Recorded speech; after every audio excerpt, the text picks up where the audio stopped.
से Sameer साहूर phone call एक track करा जाऊ जदि भारतीय जनता पार्टी नेता सहित संश्लिष्ट न बाहर ताले आपण आम ना मानहानि मोकदमा करेंगे।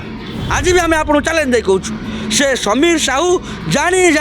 समीर साहू जानी जानी चाप पकई सौम्याश्री को आत्महत्या करने बाध्य करेला। प्रिंसिपाल डरिले समीर साहू को, कारण समीर साहू हूँ आपण प्रताप षडंगी अति घनिष्ठ बंधु। ना प्रताप षडंगी एमती कही ना समीर साहू 40 बाट करुँच केमी जाने से 40 बाट करुँच बोलिकी जड़े अभियुक्त सी आक्यूज ता ना बारंबार अभियोग प्रिंसिपाल कहते ना आगुरी बहु अभियोग रही तापर आपड़ जाको सर्टिफिकेट देवे अभियोग आसला गोटे निरीह झील निर्यातनार शिकार होती से कौच मत सुरक्षा दरकार आपड़ कहते से 40 बाट करे। आमर जन युवक कौन पोस्ट करता से सौरभ बेरा जहाँ पोस्ट करता से इंगित करूला जे एमाने करेंगे आत्महत्या करेंगे एवं से ए जिनिस हूँ भारतीय जनता पार्टी जो स्टूडेंट्स अच्छी एबीपी कार्यकलाप एवं एबीपी केमी निया मागे मागे थकी पड़ा ए बाबद से जनवाई चाहिए ये कौन उद्देश्य नाला क्या कौन दवा। ये प्रथम कथा हूँ झील को माचिस आउ पेट्रोल देला किए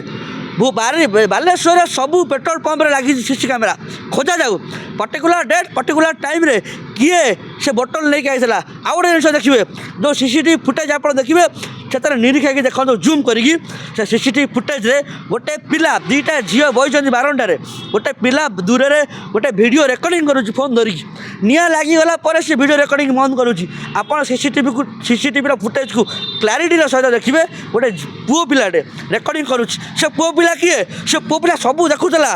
पेट्रोल ढाली होची निआ लगेब बोतल खोलिला ए तमाम घटना 15-25 ରୁ 30 सेकेंड घटना तमाम सब घटना देखुला कहीं रेकर्डिंग करा से पिला किए ए सब जिन घटना सब जिन को आप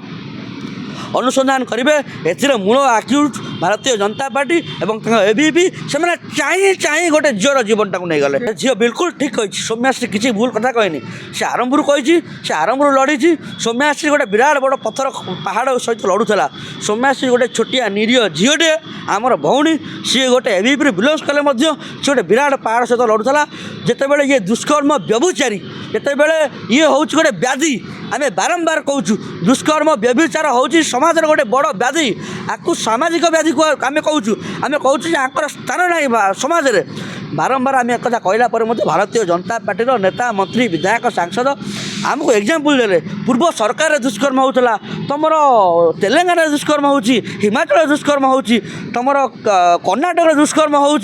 आगु दुष्कर्म होता तापर कौन है यही व्यक्ति जो मैंने अच्छा समीर दास भाई लोक जो मान भारतीय जनता पार्टी सहित अति घनिष्ठ संपर्क अच्छी जो मैंने जितेबाला एबीपी सेल्फ डेस्क सौम्याश्री भाया झील बसाऊँ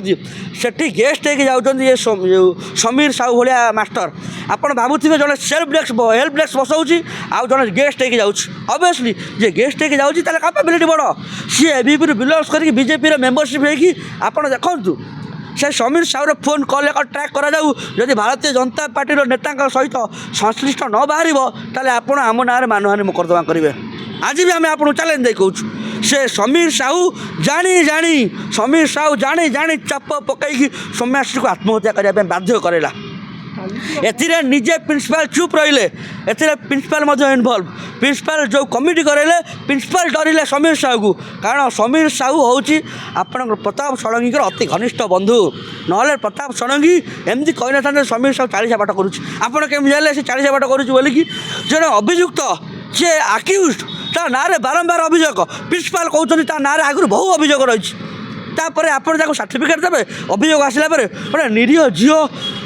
निर्यातनार शिकार होती से कौच मत सुरक्षा दरकार आपड़ कहते से 40 बाट करे कि निर्लज प्रताप षडंगी ये अवस्था ओडिशा रे से सौम्याश्री बाध्य होला आत्महत्या करने आम से देखिलु एम्स गोटे emergency service AIIMS total entire बड़ मेडिकल सेठी एमाने क्या सौम्याश्री को देखा करने देलेनी राति अधिका पोस्ट जो रिपोर्ट बाहर करके पोस्टमार्टम करके केमी बालेश्वर पठेदेवे से चिंता करुले आम एयर लिफ्टिंग करके दिल्ली में सब सब सत्कार कम सारिकी फेरी आसबू एटी आ किसी झमेला हेनी ये तो पिला जीवन दिल्ली यही जिन भावुले परिवार बोध हुए मना कर आमर जहाँ भी है आमर ये सत्कार ये कौटी बालेश्वर हम आम राति अधिका ताकू मृत घोषणा करी पोस्टमार्टम करी गोटे पुलिस प्लाटून लगे आप जानते रात एम्स जाम लगी ସୌମ୍ୟାଶ୍ରୀର ଡେଡ୍ ବଡିକୁ ପ୍ରୋଟେକ୍ସନ୍ ଦେବା ପାଇଁ ଏମାନେ ଜାମର ଲଗାଇଥିଲେ। ଏମ୍ସରେ ଏଣ୍ଟାୟାର ହଜାର ହଜାର ଲୋକ ପେସେଣ୍ଟ ତା ଭିତରେ ଅଛନ୍ତି। ଆପଣ ଜାମର ଲଗାଇଲେ ସେମାନେ କ'ଣ ଅବସ୍ଥା ତାଙ୍କର ହେବ? ଗୋଟେ ଏମ୍ସ ଗୋଟେ ଏମର୍ଜେନ୍ସି ସର୍ଭିସ୍, ସେ ଜାଗାରେ ରାଜ୍ୟ ସରକାର ଜାମର ଲଗାଇଥିଲେ। ରାଜ୍ୟ ସରକାର ଏଭଳି ନିମ୍ନ ସ୍ତରକୁ ପଳାଇ ଆସିଲେଣି, ରାତି ଅଧରେ ପୋଷ୍ଟମର୍ଟମ୍ କରିକି ତାକୁ ରାତାରାତି ପଠାଇଦେଲେ ଯେ ସକାଳୁ ସକାଳୁ ସବୁ କାମ ସାରିଦେବେ। ସାରିଦେଲା ପରେ ଏମାନେ କ୍ଲିନ୍ ଚିଟ୍ ହେଇକି ଧୁଆମୁଳା ହେଇକି ବସି ପଡ଼ିବେ। ଆଜି ବି ଆମେ ଆପଣଙ୍କୁ କହୁଛୁ ସେ ସମୀର ସାହୁ ତାର ଭାରତୀୟ ଜନତା ପାର୍ଟି ସହିତ ସମ୍ପୃକ୍ତି ଅଛି। ଆଉ 15 ଦିନ 20 ଦିନ ଅପେକ୍ଷା କରନ୍ତୁ, ସିଏ ବେଲ୍ ପାଇ ରିଲିଜ୍ ହେଇକି ପଳାଇ ଆସିବ। ଯେମିତି ମୁଖ୍ୟମନ୍ତ୍ରୀଙ୍କର ଭଣଜା ଏଠି ବେଲ୍ ପାଇଲା 15 ମିନିଟ୍ରେ କେଉଁଠି ଆପଣଙ୍କ ଭରତପୁର ଥାନାରୁ, ସେମିତି 15 ଦିନରେ ବେଲ୍ ପାଇବ ସେ ସମୀର ସାହୁ। ଖାଲି ଏମାନେ ଅପେକ୍ଷା କରିଥିଲେ, ସବୁ କେସ୍ କା ଥମିଯାଉ।